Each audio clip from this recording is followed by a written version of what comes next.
So just kind of like, and then we'll take a few more questions and we'll kind of go through a few more things. But the brain is malleable, right? So you know this. The brain is made of fish oil, basically, and folic acid.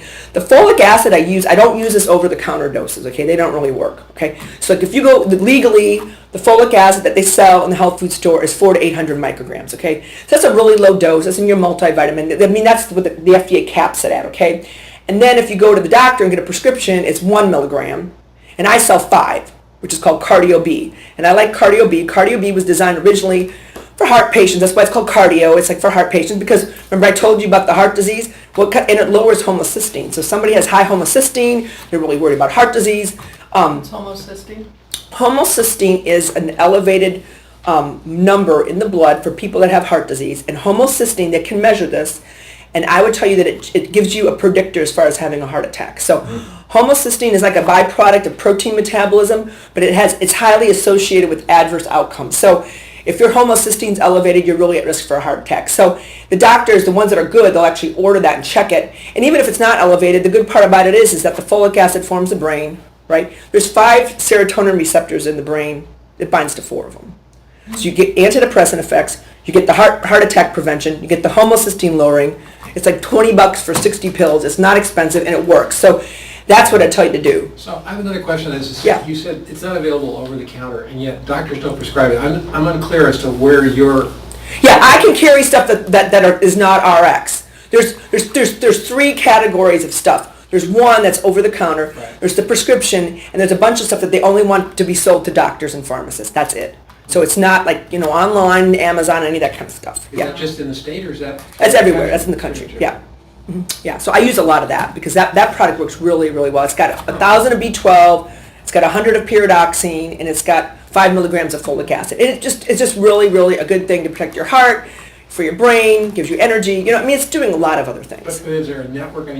Obviously, over-the-counter is everywhere, and doctors are everywhere. Yeah, that's why I have my own pharmacy. Sort of like, that's why I have my own pharmacy. A lot of the stuff I use, like the homeopathy I have, Food Patch can't sell that. Right. Your time and your money are worth something. I wouldn't be taking a lot of stuff that you really don't need, because a lot of people are really, they're ineffective with their supplements, or they're taking a bunch of stuff and they're not really, like I said, getting the mental health benefits out of the omega-3, and especially for little children.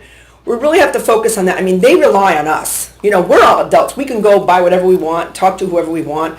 And it's kind of like, life's like your mini mastermind. I don't know if everybody knows who Napoleon Hill is. He wrote Think and Grow Rich. He calls it your mastermind. People call it different things, but it's kind of like, you postulate and you put things out in the universe. Well, your mini mastermind are the people you have around you that are really smart, and they might know different things that you don't know. And that's what collectively makes you even better, because there might be a doctor that I know up in D.C. and I'll be like, I'm calling, I have a question about this patient, but they call me when they have a difficult case because they know that, they're like, what do you think is happening with this patient? I'm like, that's the problem. That's where you need to look. And sure enough, that's what it is. So, you have to appreciate all the gifts we have and all the knowledge we have, that there are ways to take care of this appropriately and effectively. And that's important. Instead of just making random recommendations, let's be effective and let's try and make a difference. And that's, if I can't leave you with anything for that, and we just kind of talked on a few things, but I use, hundreds of supplements, different stuff that I use. Zinc is really important too, because it's a cofactor for a lot of reactions in the brain, like 200. You had a question, please? Yes, I'm going to take you back to the St. John's wort. Yes. If you were taking that and your body, your digestive system was all in perfect working order and you were taking nothing else, yeah. What does the St. John's wort do that would be adverse? Well, it doesn't matter that it's adverse. Mm-hmm. If you're on a bunch of medications, it induces the metabolism of this particular enzyme in the liver. Mm-hmm. And I'm just giving, because he had a question about drug interactions, what that is. So that's just an example I use. Another thing is grapefruit juice, okay? These things aren't bad, but if you're taking a bunch of medicines, it could be a problem if it's affecting, the metabolism. Right. So yes. without having the drugs and yeah, it's fine. garbage. I use it all the time. And actually, there's a product called Perica, which is Nature's Way and Medal Schwabe out of Germany. They merged about, 10, 15 years ago. And the German products, that's why I like Nature's Way. I use a lot of their stuff because I use the ones that it still says product of Germany. They are with the German conglomerate. These are the gold standards. All the studies were done on this. So like the Walmart, St. John's wort, I wouldn't even waste your time. That's not going to work. It's, these other companies, the Solar Ray, whatever, all these other off brands, they buy whatever's left over from the plant. The real stuff is used in Germany and then they're made into a product. And there's really not any difference in price, but you want the ones that, like the ones I use that are herbal, it'll say made in Germany right on the side. And it's like labeled for US use, but that's like where the studies went. This is the stuff that's really going to work because, I mean, I respect your time and money. Why take stuff that's not going to work? You know, I see these people, when you see ginkgo 2 for $1, it's not ginkgo. You know, it's how, no, it's true. Didn't you remember you see the studies where they went and took all these different herbal products from like CVS and Walgreens, a bunch of different places, just, you know, random health food stores, and a lot of it didn't contain anything that they said in there. So Half the olive oil out there is an olive oil. exactly. I mean, there's a lot of adulterated stuff. Okay, we get that. So you want to make sure you're doing something that, you know, it's been researched, and you take what you want in the particular dose. Grapefruit juice is another example. You know, grapefruit juice consumption in the United States has gone terribly low. People don't drink it because they're worried about drug interactions. Well, it's only a problem if you're on certain medicines. I was talking about the St. John's wort. It induces that enzyme. Grapefruit juice inhibits it. Oh. So if I'm taking a cholesterol-lowering medicine and I take the grapefruit juice with it, it inhibits its metabolism and I get this really high level. So that's how drugs work in the body, but that's also how, I mean, there's even a whole science behind like what foods affect different enzymes too. And I mean, I do that. And actually this enzymes that are in your liver, a lot of them are in your gut too. They found there's first pass metabolism in the gut and then it goes to the liver and there's more metabolism. So that might be even be affecting your nutrients. It's pretty cool, really. So it's just important to realize that the drug interactions aren't a problem unless you're on a bunch of medicines. And the whole idea of what we're here is we're saying we don't want to be on them, right? Yeah. And you had a question? Yeah, we were talking earlier about children, right? And the big concern that we had is putting kids on psychiatric drugs. But one of the things that we were trying to research was we had heard that some of the drugs, like let's say Prozac or these various, had the same chemical makeup as like maybe cocaine or I don't know. Not necessarily cocaine. The problem with Prozac, and actually there's a few people I'm transitioning off of right now, okay? I usually have a handful of people. And I gave her a copy of the book, The Prozac Backlash, which is a pretty good book. And the problem with Prozac and these drugs is that when you start taking them away, okay, there's something that's called neuronal retreat, where the neurons actually start retreating from the skull, okay? And that's what causes like the flashes and the amnesia and all this kind of stuff. And I've even had clients of mine that, you know, we'll be driving down Fort Harrison, they don't even remember where they are because the stuff can really mess up your head. So it's not the fact that just the drugs are bad. They have a lot of side effects, and when you're trying to transition people off of it, you really need to know what you're doing. I mean, I usually do like a detox. I have them on a folic acid and fish oil. We have an overlap. I don't take the stuff away. We do a bridge off, start doing some brain repair, get them feeling better, and then we start taking it away, and then everybody's happy because that's the way you have to do it. You know, like I said, objective and subjective. It's not like all or nothing. You have to have a plan, and I do. But the medicines themselves, not that it's being on cocaine. The problem is... Yeah, I was just saying... No, I know, it's figurative, yeah. I know. But the problem is that the medicines don't work, they're dangerous, and we have other things that are really safe that they'd be on anyways. When you take fish oil for children, okay, it improves their IQ 10 to 20 points. That's been proven. So why would you not use that? And like I said, somebody that has hyperactive kids, like you deal a lot with that kind of stuff, if they don't know what they're doing, what concentration, they have no business going to the health food store and just picking something randomly off the shelf. Like I told you, sometimes they pick the wrong concentration. It exacerbates the problem. But the good part about it is that I think a lot of people deep down, regardless of their background, really want to try something natural first. They really do. I mean, I can't find one person that was just like, give me some drugs. You know, and you just have to find that sweet spot. And I think too, just not even, just being objective, like I said, not subjective. Because when people say drugs are bad, well, that's not what you want to say. You want to say, you know, this is the reason why. I heard this pharmacist talking. And she's really very smart about this. She teaches this. She does some work with the government and helps them review the drugs and some of the things. And she really knows that, you know, if you're using the right supplements, you really can get these great therapeutic outcomes with no problem. So, I mean, it's a no-brainer. But when people are presented with that, especially, like I said, like the elderly people that have confusion and they want to put them on antipsychotics, I have a bunch of people on stuff that are doing very well. They're not on any drugs. And especially if they have dementia, you know, it's hard for these families to handle. I get that. You know, they're having some memory issues. I have 2 people with Lewy body dementia right now, and they're still in their house. I mean, the people come in and they check on them. They have a care person that comes in with them all day, and they have a sitter at night. But the combativeness, the walking around all night long, that all stopped. I mean, they're going to sleep, you know, because the whole idea is just keeping the whole family up all night. And I mean, these things happen. We're all going to get old. I mean, things happen. But remember I told you, if you take the folic acid and the fish oil, your chances of having a lot of these problems pretty much gone, right? Because it makes up the brain. The brain has to be susceptible to have these diseases take place. What turns on all these diseases? Even the depression in people. It's genes, okay? Your genes are turned on and off based on what you eat, based on how you feel. It's called epigenetics, and I mean, that can be a whole other talk. But that's why it's important to eat right, it's important to get enough sleep, and it's important to have a happy outcome, okay? Because if you don't have those things present, epigenetics, and they found this in all kinds of studies now, if your genes are turning off on all these bad things, you're not going to feel well, okay? That's the big thing. So you're going to see lifestyle and just, mindfulness and just kind of assessing situations and not flipping out over stuff. You're going to see a lot more of that in the future. You're going to see a lot of studies with that because it's going to be just, behavior modification, right? If you get up every morning and think, oh, things are so terrible, it does affect you and it does turn on genes. And I'll give you a case in point. A lot of people that I see with breast cancer, women with breast cancer, a sentinel event in their life, a death, a loss of a job, something happens, and there's a lot of scientists that believe this now, okay, that allows these genes to start the cancer, okay? So it's all how you respond to stresses in life. And I mean, we all have bad days, I get it. But I'm trying to be like, okay, if I'm doing this and I get upset about something, well, my genes turn on in a bad way. Yeah. So all these lifestyle things are kind of important, especially with the kids, right? If everyone's flipping out around the house, the kid's going to have problems. Mm-hmm. Yes, ma'am.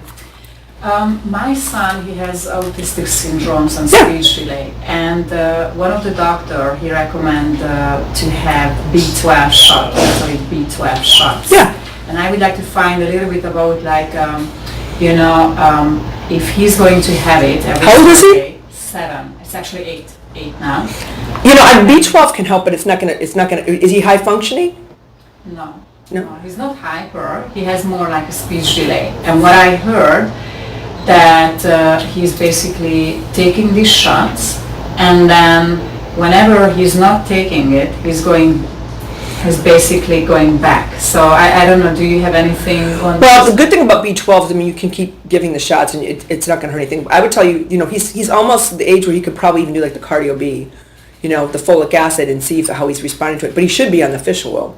He That- is. He is. But like I said, remember the concentration. You want to make sure it's the right concentration. I mean, I can look at that. If you, not just anything. You want to use one specifically for that.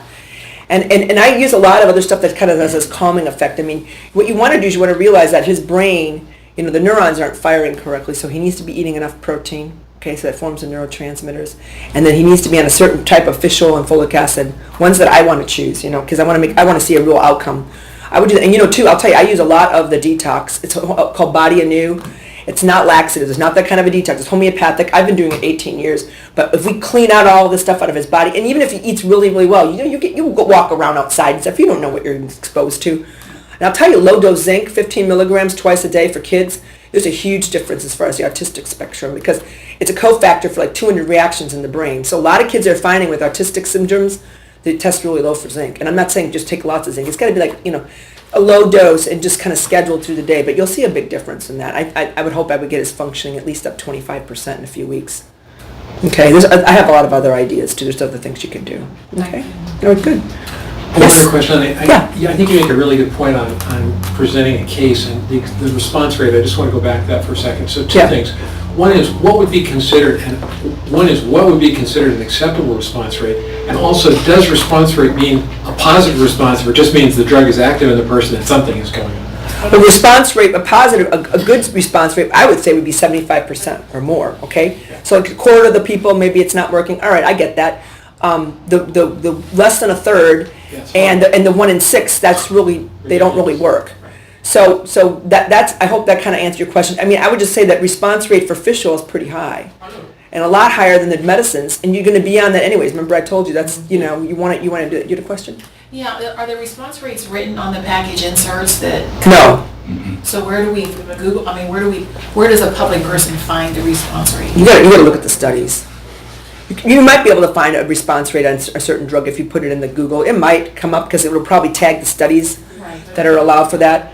And actually, I get a lot of really good science news. I get the New York Times. I'm telling you that they have really good articles.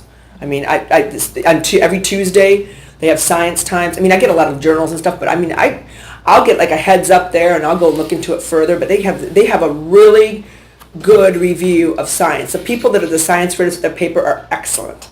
And it's not these a lot of papers have a health person. They don't know what they're doing. The people that are writing the articles here are pretty smart.